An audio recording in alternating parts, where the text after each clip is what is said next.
Hey, everybody. This is Elyas. I own a shop in New York, a frame shop in New York called Big Apple Art Gallery and Framing. Today, I'm doing an interview with my friend Tami Phillippi.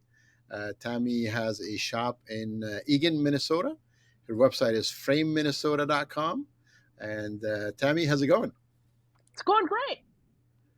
All right. So, Tami, so this is geared to the consumer. I want people to discover local frame shops, learn more about them, the services they offer, and so on. So, the first thing I want to know, I've known you for a long time, but maybe for somebody who doesn't know you, tell me a little bit about your background. How did you get back into the picture framing business? Boy, I've been in the picture framing business a long time. But I got into the picture framing business because I was looking to own my own small business. And I think what attracted me to picture framing is that it combined a lot of things that I thought I was pretty good at.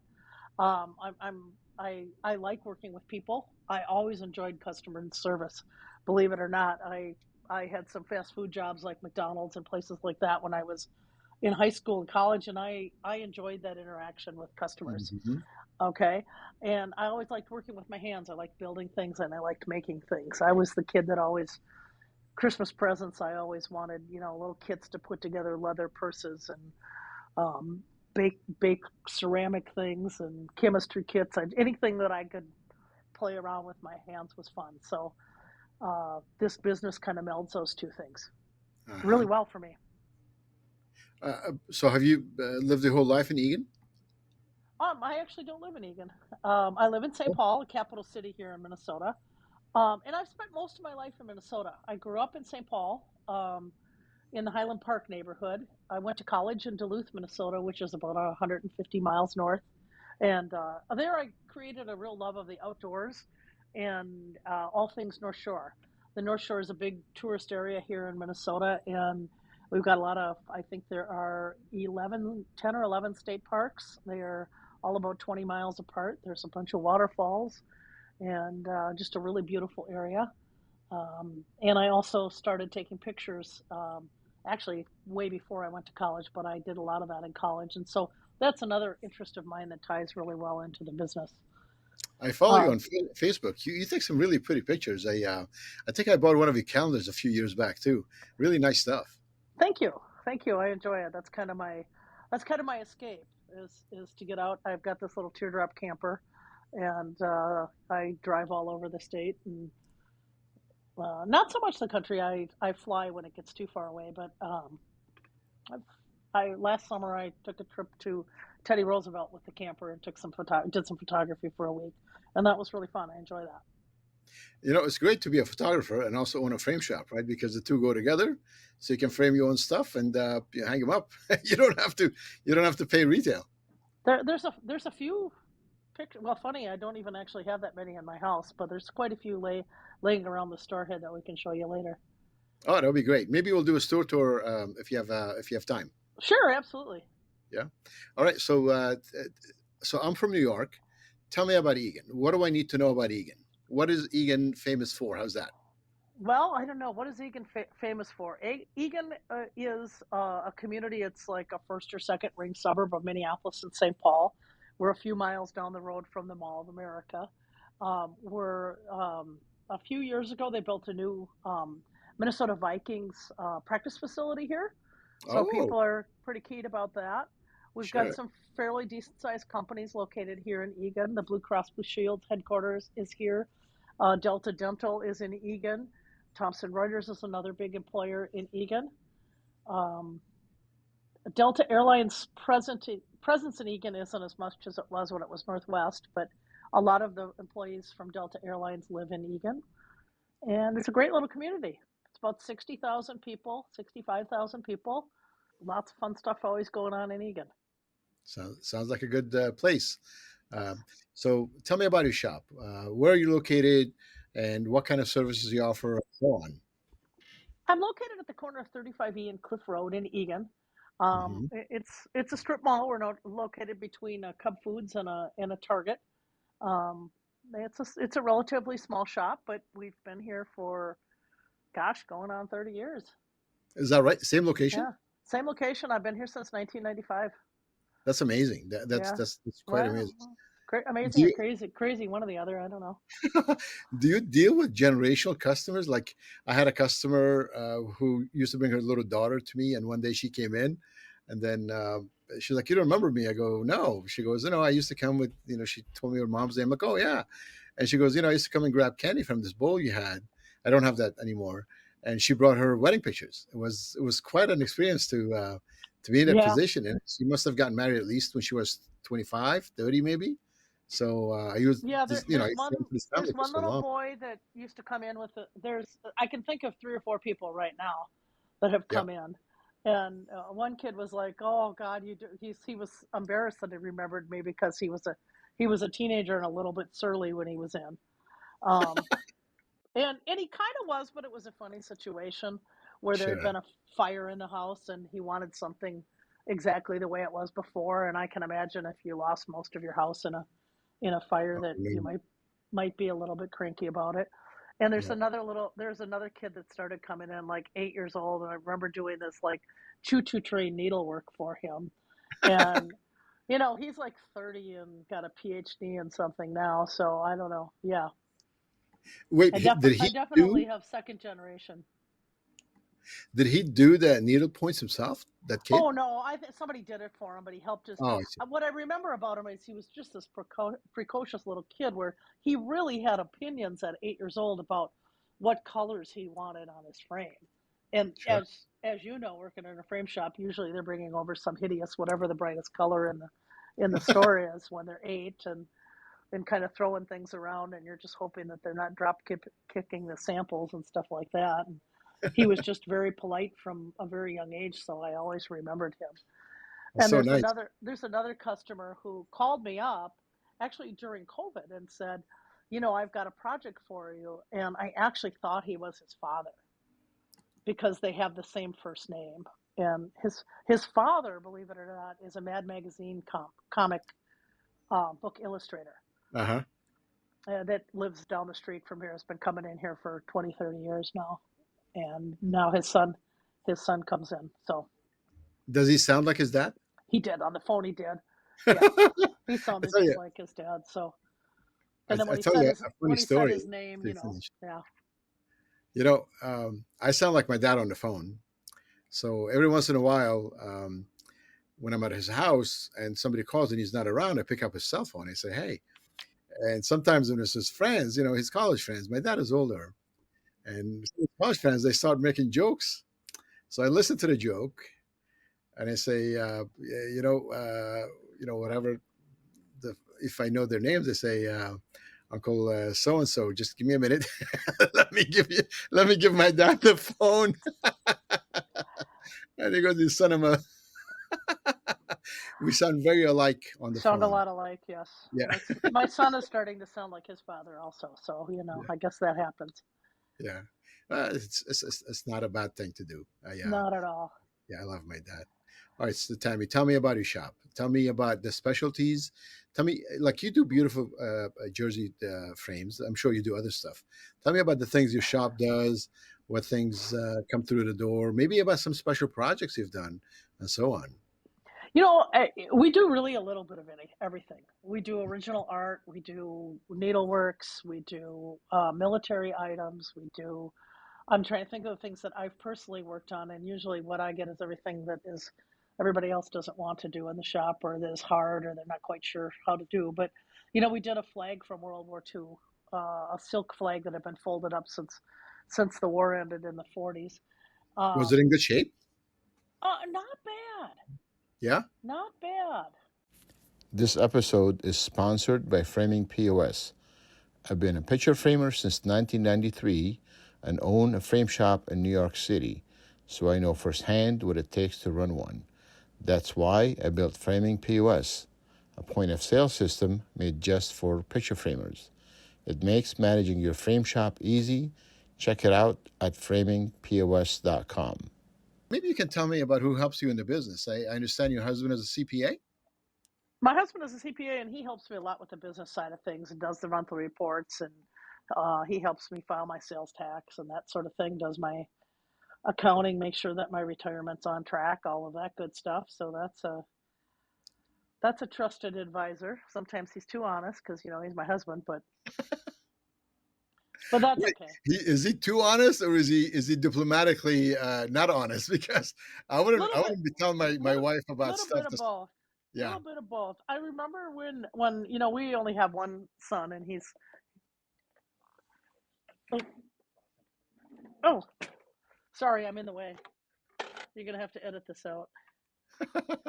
This is real time, guys. Tammy's got a customer, and there's a pickup, so they're Yep. they're trying to figure the pickup out. This is our little museum glass cleaning kit when we have museum glass that we have a Oh wait, little. show me. Hold on, let me enlarge this. So, what's museum glass first of all? Well, museum glass is an anti-reflective glass that we use a lot. I'll Hmm. show you a sample of it here Yeah. because I just happen to have it right here. Um, you can see the side that's all reflecting and then the side that isn't. So why have this? Come back, Tommy. So show me the thing again, guys. If you're on videos, Tommy's showing us the standard TrueView sample that has the donuts on it. The right side half has the museum glass, and the left side half has the regular glass conservation. Some That's the one where you customers can come see my in and they say, fluorescent light "Is in it. there even glass on there?" It looks like there's no glass. Can you tap on it with your finger on the museum part on the other half? It's amazing glass, isn't it? Oh yeah. Yeah. So tell me about the towel that you give out with it. It's just a little microfiber towel Uh that huh. we order in quantity, and then the bottles we make up here. We like to clean the glass with about 1/3 isopropyl alcohol, and then we fill the bottle with distilled water. So we make up a big batch of it, and And you we just give it buy. to your customers to clean your framing when they pick up the museum We glass. just give it to them, no charge when they pick up their order. It just makes. I figure if they have the tools in their hand, Yeah, they're sure. more likely to be happy with the And product, they'll and they're enjoy not. the product. Because if you've ever cleaned that stuff with like Windex or one of the commercially available products, it just doesn't look good. And I don't know. People are busy. I don't want to make them go out and make another trip to find the right glass cleaner. Yeah, make it convenient. I So like that a lot. That's a good that's idea. what we do. Yeah. I think we were talking before about what we did. We do really a Yes. lot of anything. We do jerseys, we do regular framing, we do posters, really anything you can think of. We tend to do a lot of stuff that other people don't want to touch because we've been doing it a long time. So we do things that are complicated and difficult, but no problem. We use a computerized mat cutter. The shop's all right in the back. Hmm. I never mind giving shop tours. Those are always fun. It's even relatively clean back there today, I think. I don't Maybe know. maybe you can give us a tour when you're ready. How about that? Is I'll be happy to. photography ready? Sure. Yeah. All right. So tell me about something special you've done. Whatever that comes to your mind. Big, historical, memorable, funny, whatever you got in mind.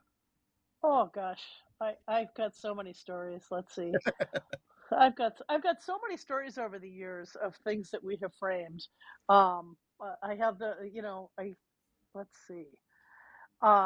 We one time framed a dress that Janis Joplin wore in Yeah. 1968. The lady had bought it from the Dick Clark auction when Dick Clark was getting rid of a lot of his memorabilia that he collected over the years, and it came in, and we had to take it. It came in frame, but it was just about falling apart, and so we took that all apart, and that was really a cool piece to work on, just because it's an artist that I enjoyed listening to, and it was a really cool garment. Um, I did a project for Matt Dumba, who's a hockey player that used to be on the Minnesota Wild team, and Hmm. he actually did um, kind of his hero, and I cannot pronounce the guy's name, but the guy was a Canadian hockey player, and it was Matt's hero growing up, and they actually played in a couple of games together, and Like he professional yeah, player. professionally. Okay. And Matt had let it be known that this guy was his hero, and Uh-huh. so they kind of talked about it, and he actually asked him if he would ever sign a jersey for him, and of course he did, Of and course. so that was really cool. I suppose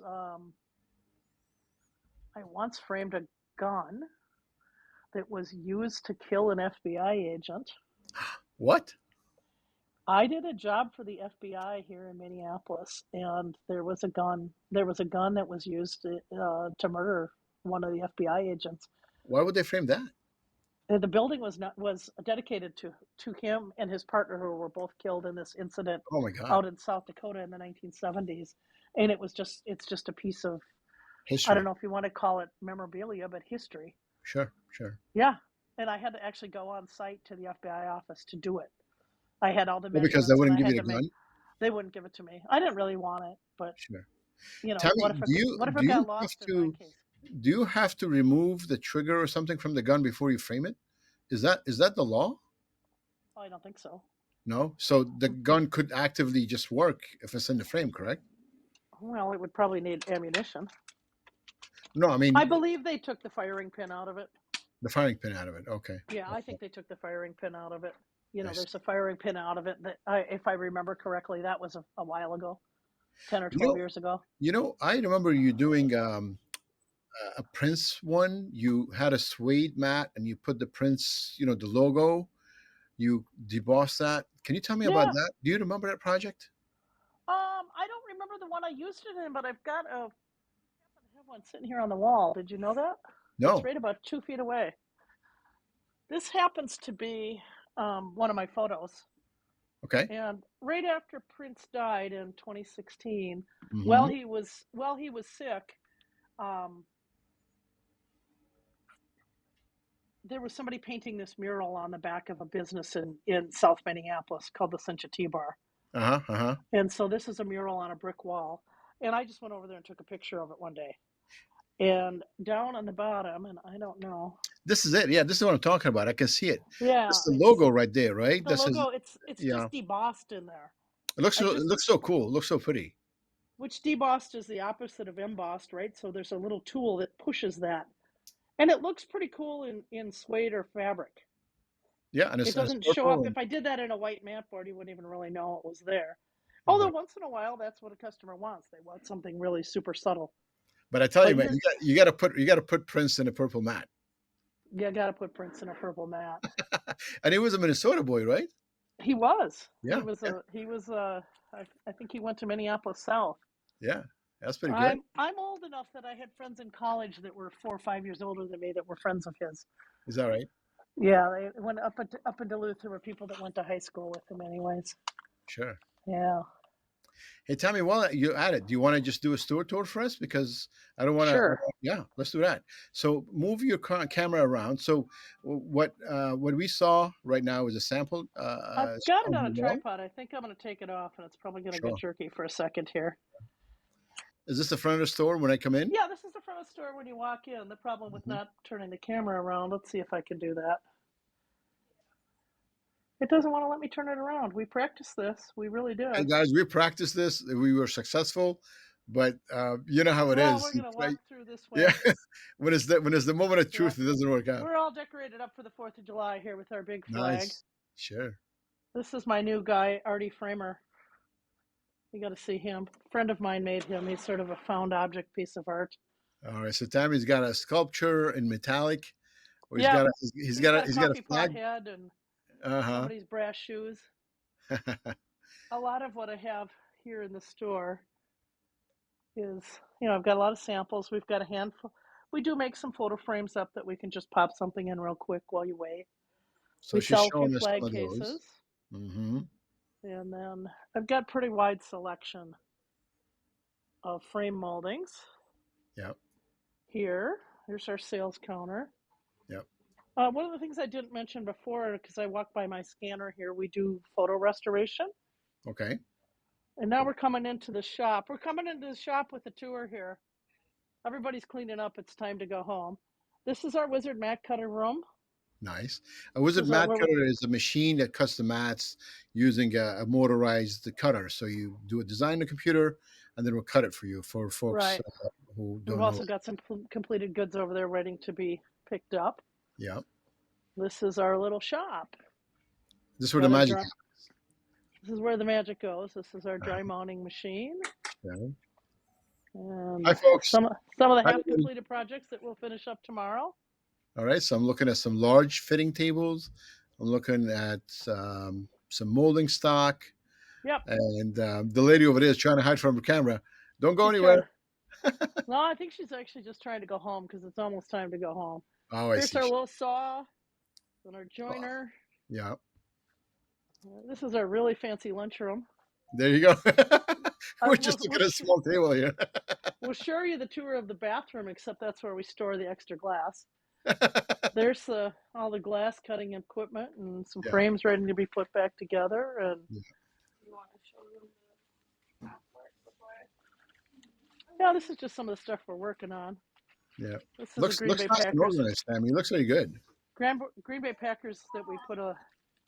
This is actually pretty cool. It's a signed check from Vince Lombardi Oh, from lower the 1960, camera down. I can't see it all. Oh, wow. 1968. A Vince Lombardi signed check Who's it for made out to? Brown County Motors. It looks like he bought a car for $1,978 in 1968. That's pretty Drawn good. on the People's Bank of Green Bay, Wisconsin. Is that bank still around? I don't know. Yeah. February 13th, 1968. It's got the whole Beckett authorization thing. And then there's That a is bunch of, that is very cool. Yeah. these are cards for the three big, Bart Starr and Rogers and Favre. So you got Yeah. a Green Bay fan in Minnesota. Oh, we've got too many Green Bay fans in Minnesota. We really do. We really do. We always joke with them. We don't really do this, but I always say, well, there'll be the Packers upcharge, That's our joke. And then they always have to start dissing our Vikings. So, that's all right. We can take it. Yeah. Hey, Tammy, before we wrap up, there's Sure. anything else would you like to add? Not really. What do I have to add? It's just a great, fun business to be on, and we love to help people. All right. And Tammy's website is frameminnesota.com, and she's in Eagan, Minnesota, folks. Tammy, Thank I you so appreciate much. you making the time. All right. Awesome. Thank you. Thanks.